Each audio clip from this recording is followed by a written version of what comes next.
Well, first of all, let's get this out of the way instantly. If FNAF was real, it would be horrible. Just straight up. 5 kids would have gone missing in one of their locations, and the company probably would have closed down. But let's assume that people would still end up going, whether it's because they didn't believe the lies or thought that the government made it up, or because it's their choice, or because they're a YouTuber who wants views. Why are you looking at me like that? Well, assuming that people still went to the restaurant because perhaps maybe they vanished around the area instead of inside the place, what would it be like to live in a real Five Nights at Freddy's? For a kid, it would be pretty awful, but you also wouldn't know it.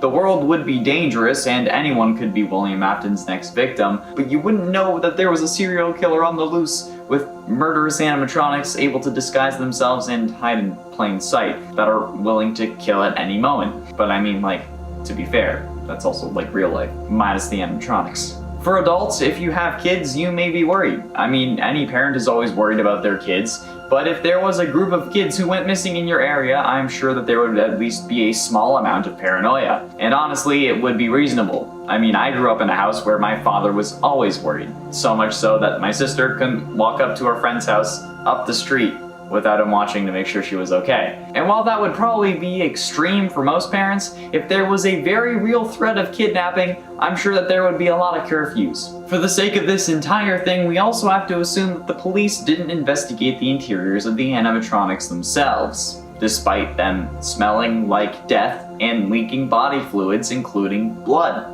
Since that's something literally anyone with common sense would check when investigating the disappearance of children and then learning that animatronics are leaking blood and smelling like a dead body. But what of the technology that we see in these games? Would animatronics that can alter their appearance be realistic? No. Of course not. The spring-locked suits, the illusion discs, the twisted animatronics, and the like are all extremely improbable considering the actual technology of not only our time, but the 80s when this would have normally taken place. At least, if we have a rough idea of the timeline, which honestly at this point, we could be totally wrong about the timeline. The technology in the games is so highly advanced that we have absolutely no idea what else they could have access to. They could have smartphones in the 80s for crying out loud. And if they don't, then William should have capitalized on that rather than murdering countless innocent kids, because he could have literally been a billionaire. The highly advanced technology would have to be disregarded in terms of the abilities of William Afton. So while this seems like a fight that nobody could really win, realistically, it wouldn't be as bad as we think, at least in those terms. Since even Chuck E. Cheese, the closest thing to Freddy Fazbear's in our world, obviously, still only has the most simple robotic abilities known to man, despite the popularity of Five Nights at Freddy's and their ability to capitalize on that trend by taking some of those concepts, like the advanced robotics, not the dead kids, and then converting them into real life. Because like the concepts in the actual pizzeria, not having kids go missing, like I said, that's a bad idea. Although based on comments left on previous videos, especially about how a real-life Freddy's would happen, there have been plenty of people that are willing to die, or more likely to go to Chuck E. Cheese if it was more dangerous for some reason. Y'all are weird. But one final query. How would YouTubers handle it? Clearly, there are YouTubers in this world thanks to the mention of Matt Pat, or at the very least Game Theory in the Fazbear Frights books, so what of the others? Well, we would most likely not be talking about FNAF. Something that I'm sure a lot of you would enjoy, but also something that you wouldn't be aware of, which is a whole other can of worms that I won't be getting into today, because you wouldn't know about FNAF because FNAF wouldn't be a thing. However, I'm sure that there would be plenty of true crime and conspiracy YouTubers heading to a or the same Freddy Fazbear's where the kids went missing in order to solve the case, or really just talk about it and get nowhere with it. Sounds like someone I know. Since they don't have the clearance or the equipment to do an actual investigation, or on a potentially closed case. Shane Dawson would 100% have gone there for that same conspiracy theory video, and the psychic twins would definitely have showed up at some point and definitely sensed something, but not quite known what it was. Ooh. MapHat may have made a food theory video about it because he made a food theory video about Chuck E. Cheese, but the thing is, these YouTubers coming to investigate, would they be William's next targets? It's an interesting question because as far as we know, he's only killed one adult, and that was Henry. Every other victim has been a kid, so while they may be in more danger, there would clearly be a bigger issue in trying to deal with these YouTubers, especially if they get killed or die mysteriously shortly after visiting Freddy Fazbear's Pizzeria. It would probably start some form of curse rumor that would only get more people to go there to try to solve that case. But how would Freddy's have dealt with the pandemic? Would they have made enough to survive the years of quarantine? Or would they, like our Chuck E. Cheese, have to file for bankruptcy? Would they get to open their Pizzaplex? Or would some problematic tweets from William Afton rise and cause the restaurant to get cancelled for calling Chica a he? These are all good questions that we will never really have an answer for because, well, FNAF isn't real. And that's why people keep commenting that nothing in these videos is scary. No, it's not real. Can't actually hurt you. That's why it's not scary. Scary is subjective. Just relax. In at 10 ghost stories. There was a thread on the FNAF Reddit about role-playing as an in-universe FNAF outsider, and this tale comes from Super Bowl Meme, who thought that the ghost stories were just that, ghost stories. I remember going to Fazbear's during its final days open. It was fun, despite all the rumors surrounding the place. I went back there recently though, and my experience has shown me things I never could have imagined. I busted in late at night around 4 AM, and the place was abandoned for several years before this, and it showed. Without maintenance, the place looked like the opposite of somewhere children would want to go, and I looked around and I was trying to find something, like literally anything, but all I found was the stage and the performers. They were, old to say the least, completely rotten and moldy, and I could barely breathe around them. Then after seeing them, I noticed something. They were focusing on me. Solely on me. Then Freddy blinked. I've never ran faster before, and I don't know if it was a dream or maybe those rumors are more than just stories. Their eyes told me everything. In at 9 Twitter. The Twitter account Diamond Zia on June 27, 2020 tweeted out 3 photos with the line FNAF will be real in 48 hours. These pictures were just of news articles. One from USA Today titled 5 children have gone missing inside Chuck E. Cheese. One from Associated Press called post-hour worker at Chuck E. Cheese reported dead at 27. And a final one from something news, couldn't quite tell what it was, saying night shift worker at Chuck E. Cheese's claims strange movement from animatronics during post hours. However, this title had animatronics spelled incorrect. Yeah,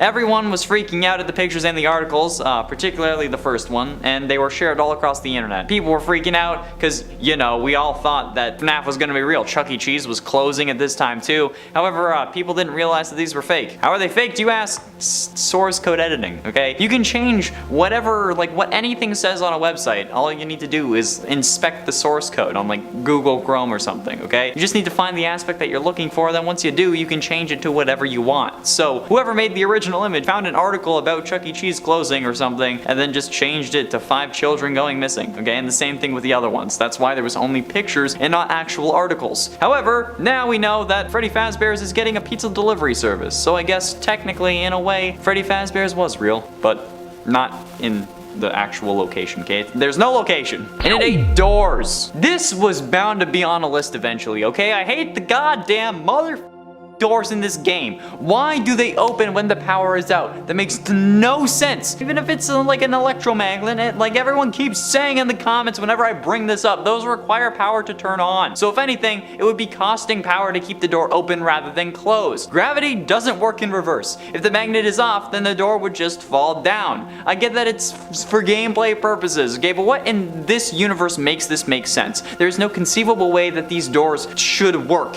in this fashion, but they do, and it makes me mad. Like, why would you do this to me? Sky Daddy Scott, bringing it back. Why? This is so stupid. I don't know if anyone can actually believe that this is how they work, okay? Some people say it's a fire safety thing, but if the building runs out of power, how are the doors open? Electromagnets don't work like that. God, it would cost more power to keep them open. At least operating at normal logic levels, okay? The tales of these doors have to be some form of Legend of the FNAF universe, because they're just stupid.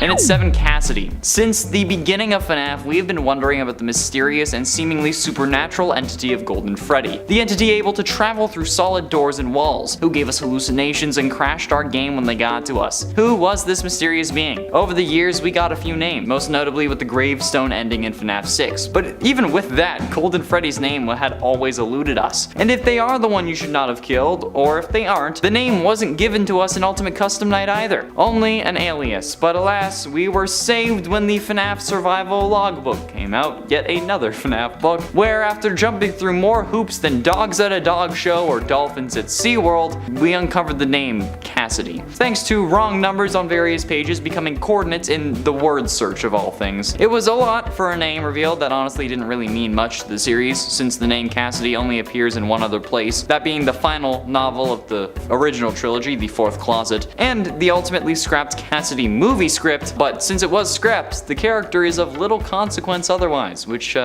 sucks. And at 6, Puppet's Origins. The security puppet minigame was something that was quite the mystery to a few FNAF fans, since, well, if Charlotte was killed outside the restaurant, how was the puppet able to get possessed? Since we now know we typically have to be in the vicinity of the object that we're possessing. This was explained to us in the security puppet minigame from FNAF 6, where we see the puppet crawl out to Charlotte in the rain after William is driven off. This was a simple yet much needed explanation, at least to me, since it was very confusing how the laws of what's possible seemingly change with the individual. But with that simple scene, we understood the whole story. How a loving father was scared for his daughter's safety, how she was in danger thanks to William, so in an effort to protect her, Henry developed a green wristband that had a specific coating on it. This code released a signal that the puppet animatronic would prioritize in case anything happened. Then, while stuck outside, William struck, which set off the bracelet alerting the puppet, who, in a last-ditch attempt to save her, crawled out in the rain and merged with Charlotte. A sad but evidently required story. Halfway through into number 5, Nathan Dunlap. In December of 1993,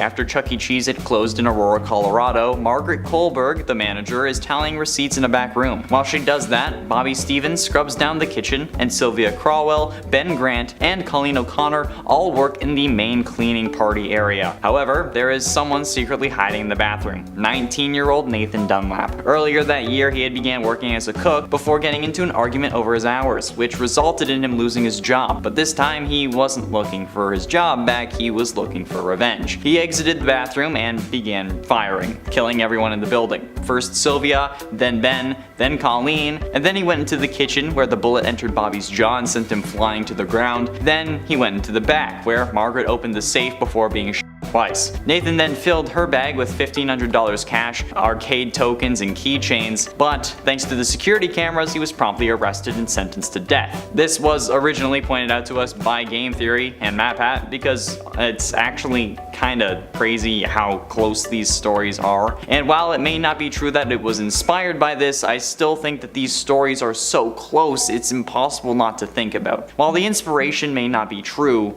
the connection, even if accidental, certainly is. Getting close to the end, and at number 4, We're the Killer. Well, yes, I did start playing through FNAF Beyond on the channel. Be sure you go watch that and share and like it if you want more. I'm not going to be doing more. I already know the end of the game. No matter what you do in the final battle against Glitchtrap, you end up getting stuck in the game while he gets out. And while maybe it's signifying that he's taking over your body or escaping from the game, what if instead he was passing the baton to you? I mean, I've already said it, right? It looks like he was taking over your body. Like physically controlling it when you're not in the game. Yeah, that would mean that you were the new killer. But what if you were trapped in the game instead, and instead it drove you insane, until you do the same thing and switch with some unfortunate soul who ends up playing again, turning them into the code while you, as yourself, escape and then try to track down the man who took your life. I mean, if the game really was meant to be a soft reboot, wouldn't you becoming the killer really be the ultimate switch up? Well, not exactly. It was mostly right, okay? Glitchtrap did possess us and we did become the killer of the next game since we play as Vanessa in that game, confirmed in the therapist recordings in Security Breach, but we don't go track down William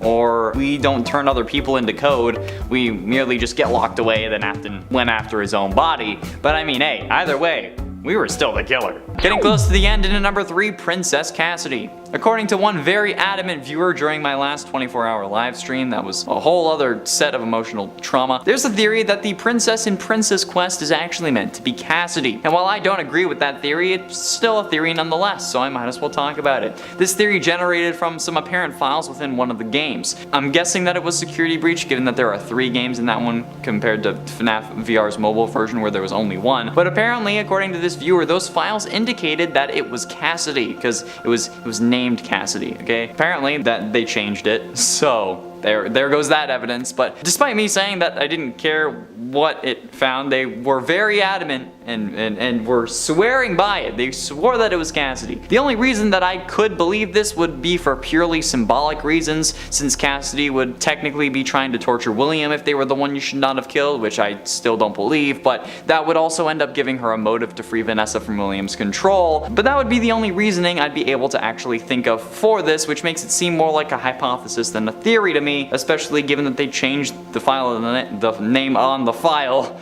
so it wasn't Cassidy. And while Cassidy may have been incorrect, it did end up containing a soul, the soul of Vanessa. So in the end, it is true, in a way, which makes it good enough for this list, okay? I'm kinda stretching at this point. 3 parts is a lot. But ultimately, in at number 2, Fazbear Frights. While yes, I did include Felix the Shark and his whole book on the list as a number, that's because those are like even legends in the Fazbear Frights universe, like I said, since they were cut stories that were thrown together for a cash grab 12th book, let's be honest. However, I think that by FNAF standards, all these stories would have to be legends. I mean, like, come on, the story of a man who can't die in a hospital. While relating to Afton, we know that it didn't happen since we see Afton in the burn trap suit in Security Breach. Plus, sea bonnies, come on, that's so utterly insane and stupid that these stories must only fit into the lore by being legends. Like, things based in somewhat of a real original story that then get blown out of proportion to be something else, but with that root of reality. Do you know what I mean? Like, that's the difference between a myth and a legend, okay? Myths are entirely fictional, then legends have kind of a root. That's the one thing I learned from my second semester, second year college elective, okay? It's the only thing though. This entire book series are just FNAF universe legends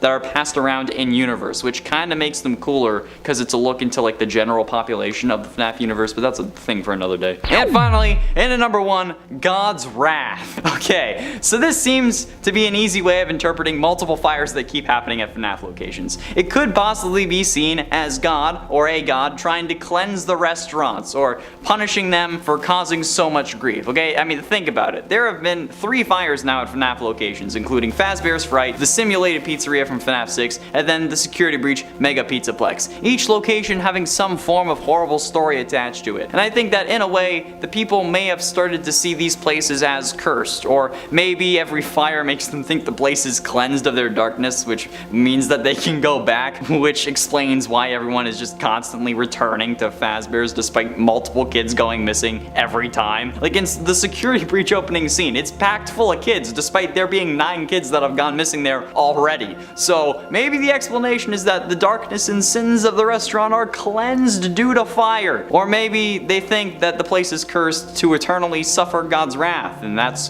why there's so much darkness around the place. But then again, if you think that it's cursed to suffer God's wrath because of the horrible people, why would you go back? Basically, I'm using this to call out why are people going back, okay? It's stupid.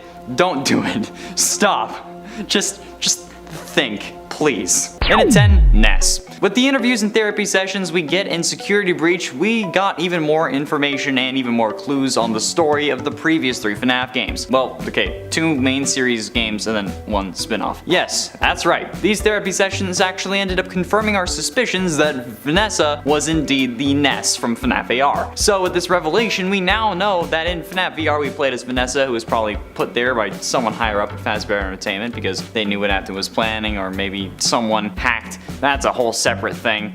We got possessed, and then we got our mind locked away. And then we got sent to the special delivery section to install our virus on various animatronics as maybe a test run, and then we moved to head security guard for the Pizzaplex, which is where Security Breach starts. So thanks to this simple mention of Lewis and her looking up odd things at work, along with her secret encrypted conversations, we know the full story of Vanessa since FNAF VR. And at 9, Purgatory.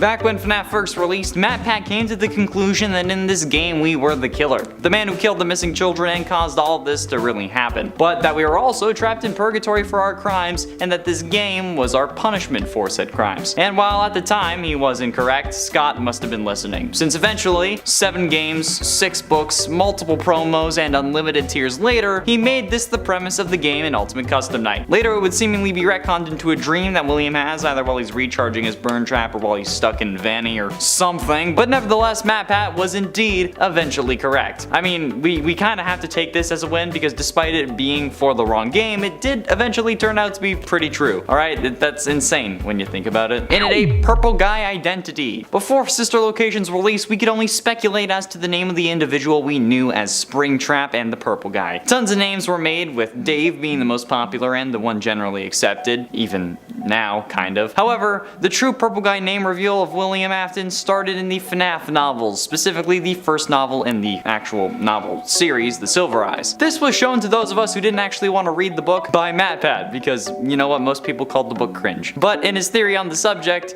he actually kind of agreed.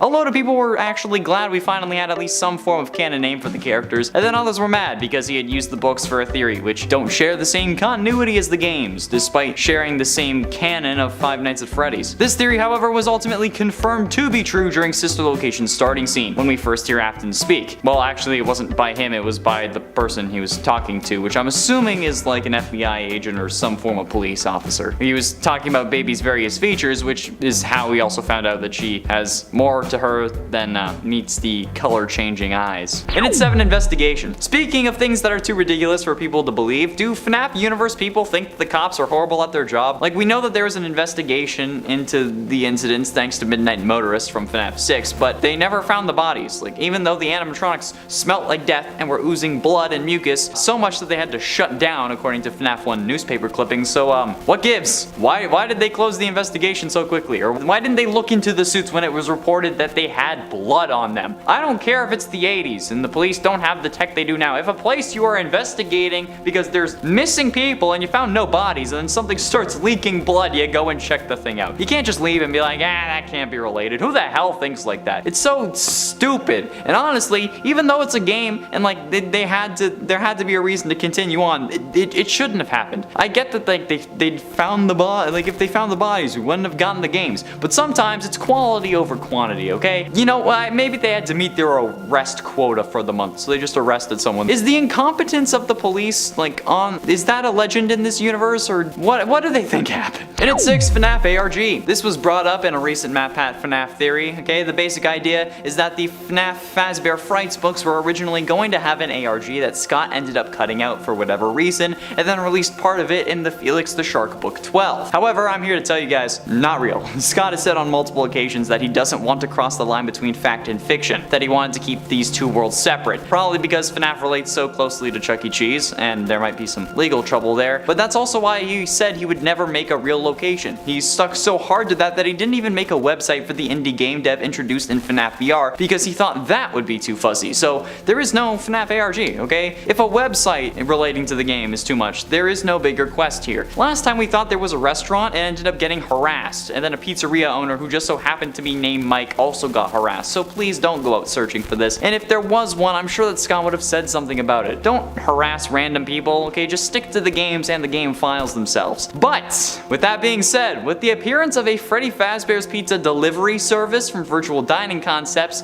maybe there's an outlet for Scott to release secret bits of lore. However, it would involve people needing to buy food, so if he chose to do that, it may not go over the best, but still, even if that is the case, it would only come from this virtual restaurant, nowhere else. Halfway through into number 5, Felix the Shark. Felix the Shark is the first story in Fazbear Frights 12, Felix the Shark, and unofficially the Fazbear Frights series 34th story, and it's written by Andrea Wagner. And I feel like this is, like, the entire book is more so FNAF Urban Legends since these didn't make it into official release. So this one in particular though is worth pointing out since it does resemble Sparky the dog in many ways. Dirk, an adult, reminisces about Freddy's with his group of friends. They all bond over the familiar characters of Freddy Freddy, Bonnie, Chica, and Foxy. However, when Dirk brings up the character Felix the Shark, his friends get confused. He recalls specific details, that Felix the Shark was kept in an aquarium-like large tube around the pizzeria that visitors could enter and swim up along with him, but his friends believed that he was just making it up. Determined to prove this memory was true, Dirk visits multiple Freddy's locations in many states to find one that actually had a Felix. And finally, in a near abandoned town, he finds a few people who remember Felix,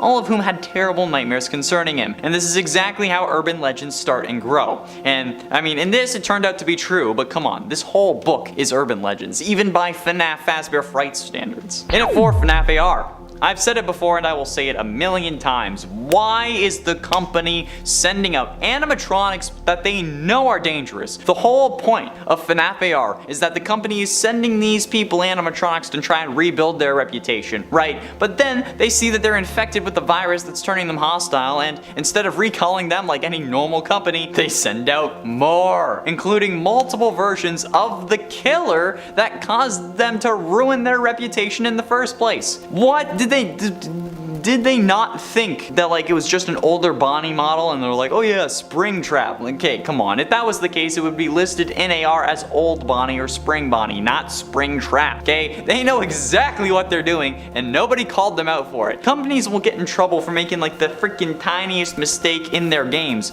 but then this company can get away with just letting people die. That's sus as hell, okay? Purple is sus. That's so ridiculous that the FNAF universe had to believe that this concept is just an urban legend, right? Like, that's so dumb. Who would do that? Nobody would believe that it actually happened. Getting close to the end, and in number 3, first animatronics. We always figured that the FNAF 1 animatronics were the first ones made after the Springlock versions of Bonnie and Freddy, but that was always just an assumption. But then, the Fast Facts came in with the truth and dropped us some purebred apple of knowledge right at our feet. One of the Fast Facts stated from FNAF AR says, quote, some of the first animatronics built by William Afton featured claw mechanisms that were able to hide away items inside. Which means that, strangely enough, the Funtime animatronics were the first ones that Afton made. I'm guessing after the Springlock suits, which then solidified what we at least thought was the timeline at the time. Which, it does make other things more confusing, but at least we knew which ones are the closest to being made first without really having to speculate. And then that puts sister location near the start of the timeline. It doesn't mean that they were the actual like first animatronics, only that they were made around the beginning, but it shows us that William also always had sinister intentions. Something that a lot of people need to know. Penultimately, in at number 2, Happiest Day masks. FNAF 3's Happiest Day minigame was the final minigame required to get the good ending. The ending where the animatronics had no lights on in their heads and the spirits had been put to rest. But there was always something out of place that we didn't really mention at the beginning because we didn't really want to deal with it. But there are multiple characters wearing masks from animatronics we had never seen before. But why and how? Where did these masks of alligators, pigs, hippos, and elephants come from? Well, now we actually know. It was the mediocre melodies introduced into FNAF 6, and then the alligator ends up being Montgomery Gator from Security Breach. Because while it is a green mask, okay, a frog doesn't have a snout, okay? Which makes me think, when does that really take place? Although at this point, I don't think we can really pinpoint that. Maybe Monty has been around for a while and he just became more popular for Security Breach after all the other animatronics kind of got a bad rep, you know? Who knows? These animatronics may have existed for all of time, but we actually did think that there were more animatronics, and now we know we were right. And finally, in at number 1, Hannibal Lecter. Hannibal Lecter is a fictional character created by Thomas Harris. Lecter is a serial killer who then his victims, if you know what I'm saying. I feel like it's pretty obvious and I can't really say the word, but you know what I mean. Before his capture, he was actually a respected forensic psychiatrist, but after his incarceration, he's consulted by FBI agents Will Graham and Clarice Starling to help them find other serial killers, which is a whole other problem. His most iconic appearance is in Silence of the Lambs and the often misquoted line of "Hello Clarice" or "Have the lambs stopped screaming." And while you may not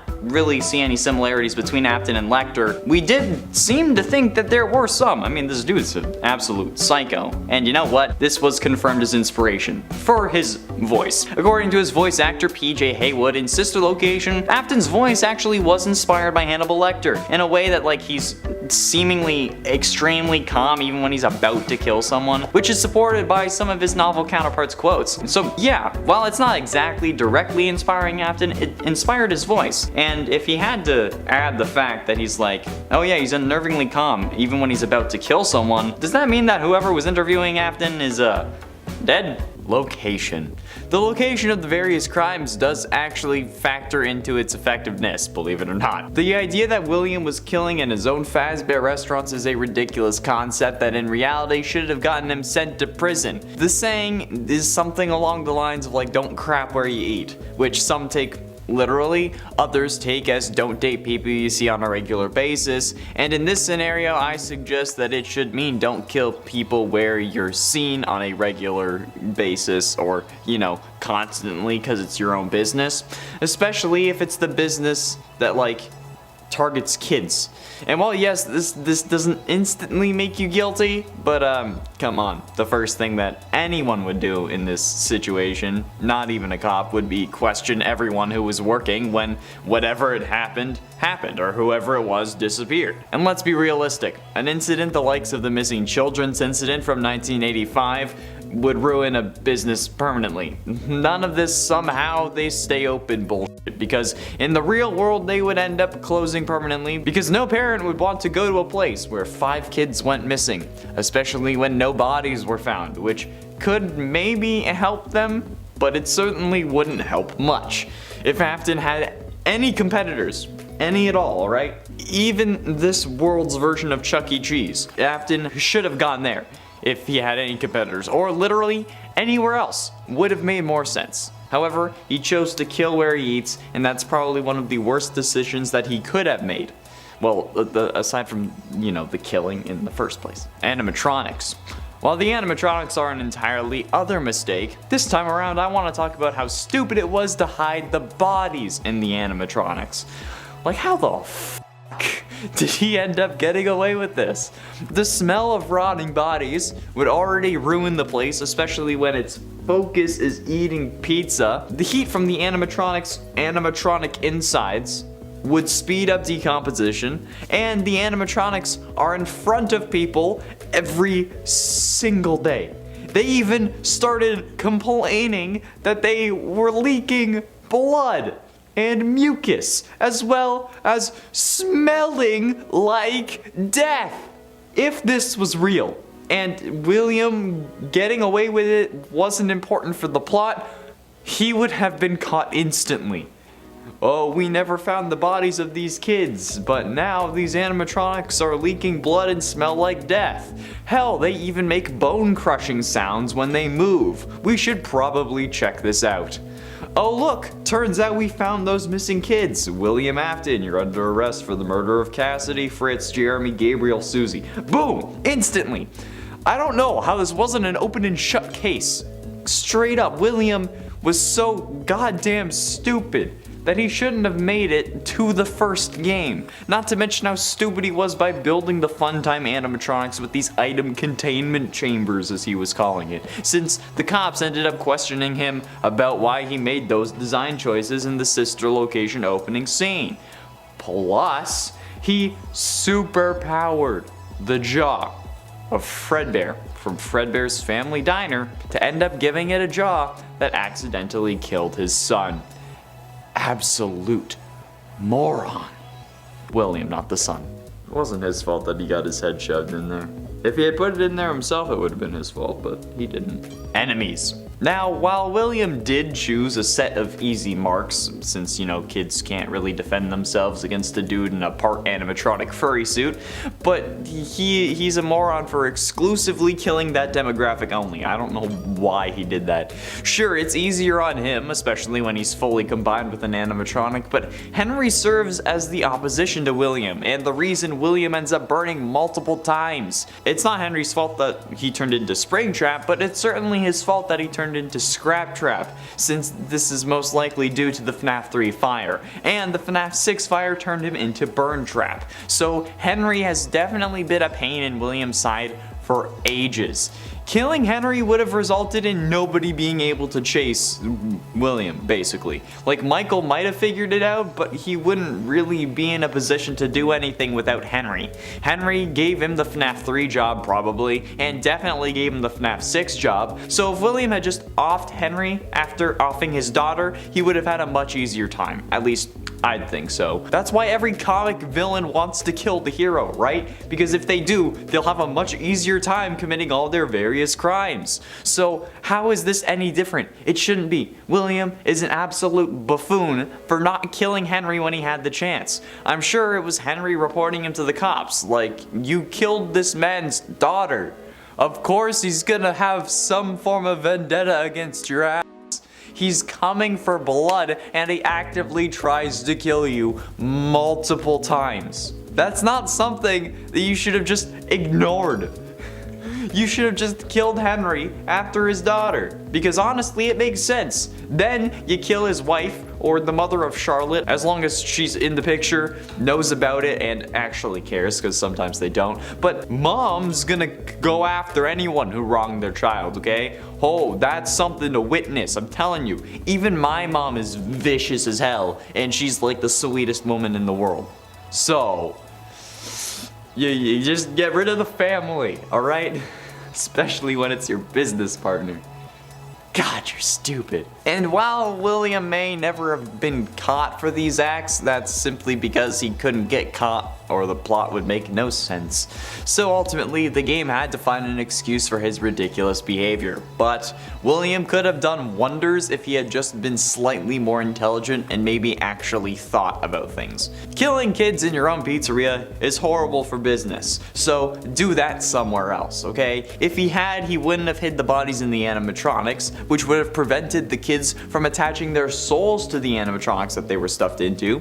Thus, William wouldn't have had to disassemble them, which accidentally released their souls, causing him to hide in his Springtrap suit. The Spring bodysuit would have failed without him inside, thus preventing Springtrap from being created, and William wouldn't have been sealed behind a wall for 30 years. During those 30 years, he'd still be possessed by the one you should not have killed, since they didn't latch onto an animatronic in the first place, they latched onto him, and he'd be unable to properly die still, but he'd have an extra 30 years to work on bringing his kid back to life. He wouldn't have needed to send Michael to get Baby from Afton Robotics' storage facility, and Michael would have ended up fine. Fazbear Frights wouldn't have opened, resulting in the place never burning down, and the FNAF 6 game wouldn't have needed to take place. There would have been no need to repair the company image in FNAF VR. William would have been probably a millionaire, and he could have used that money to study ways to bring his son back.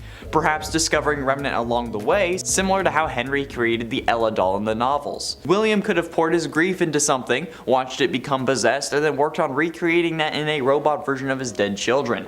If his children even died anyway. Since Fazbear's wouldn't have closed, he wouldn't have needed to open Circus Babies, resulting in Elizabeth staying alive. And since Crying Child wouldn't have seen her get scooped, he wouldn't fear the animatronics. Thus Michael not needing to put his head in the Fredbear mouth because he thought it was funny, because his brother was scared. His brother wouldn't have been scared, so Michael wouldn't have needed to do that. William also just wouldn't have supercharged Fredbear's jaw, so even if Crying Child did get his head in there, which again I guess would technically be possible, he still wouldn't have died because of it. All of this simply goes back to William's first mistake, which was choosing to kill people in his own establishment.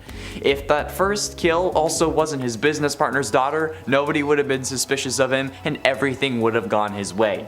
Okay? Afton is smart. However, he could have been a lot smarter at the start, which would have resulted in him having an easy time on his killing spree, but I guess that wouldn't make for a very interesting game series, would it?